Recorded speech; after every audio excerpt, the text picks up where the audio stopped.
સાલા તમને ભાન પડે છે કે નહીં? તમે લોકો આ બધી એપ્લિકેશનોમાં પત્તા રમો, તમે એની અંદર આખો દિવસ મોબાઈલમાં રહો અને પછી 2-5-10 લાખ નુકસાન કરે એટલે બાપા ભાઈ આવવાનું? તમે કરવા શું બેઠા છો ભાઈ? આ બધા જે બધી એપ્લિકેશનો બધી જાહેરાતો થાય ને એ કમાવા બેઠા છે, એ તમને આપવા નથી બેઠા ગમે તેમ કહેતા હોય. તમે સાલા જે આજે આજનું જે આંકડો બોલે છે ને 9 લાખ રૂપિયા, તારા બાપાને પૂછ કે કેવી રીતે આવે છે 9 લાખ રૂપિયા.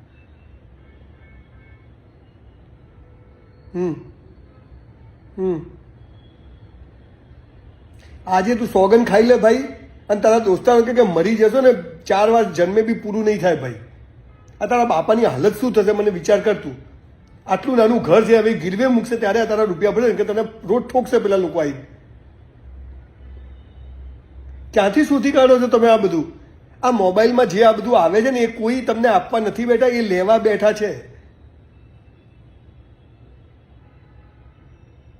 અંકલ જુઓ, તમે હવે એક કામ કરો, આ પૈસા તમારે આપવા પડશે કે ભાઈ રમ્યો છે. હવે એ હાલ ભરી દો અને પછી પેપરમાં છપાઈ દો કે અમારા છોકરો નથી, એની જોડે કોઈ વ્યવહાર કરવો નહીં, બાકી આ ફરીથી કરશે. અને તમે કમાઈ જે ભેગું કરો છો ને આ એક જ વખતમાં આ સટ્ટામાં, શેરમાં અથવા આવી એપ્લિકેશનોમાં રમે જશે અને પૂરું કરશે, કારણ કે એને રાતોરાત કરોડપતિ થવું છે. હા, મારે ભાઈ કંઈ સાંભળવું નથી. તું કાં તો સોગન ખાઈ લે તારા બાપાને માથે હાથ મૂકીને કે આજ પછી હું આ ધંધો નહીં કરું.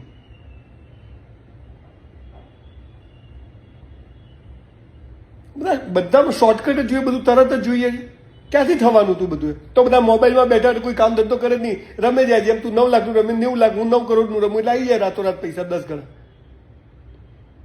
આ બધા જ લોકો જેટલી જાહેરાતો આવે છે એ કમાવા બેઠા છે, એ તમને આપવા નથી બેઠા. એ 10માંથી 1 વાર તમને જીતાડે, 9 વાર તમારું બધું ભેગું લઈ લે, અથવા 9 વાર આપે ને એક જ વખતમાં 9 વખતનું બધું ભેગું લઈ લે. આ સમજો જરા કાકા. હવે ભરવા તો પડશે, આપણે ઇજ્જત જેવું છે એટલે ભરી દો ને બસ. પેપરમાં છપાઈ દો કે ભાઈ હવે ત્યાં છોકરો આવું કંઈ બી રમે કરે, મારે કંઈ લાગતું વળગતું નથી.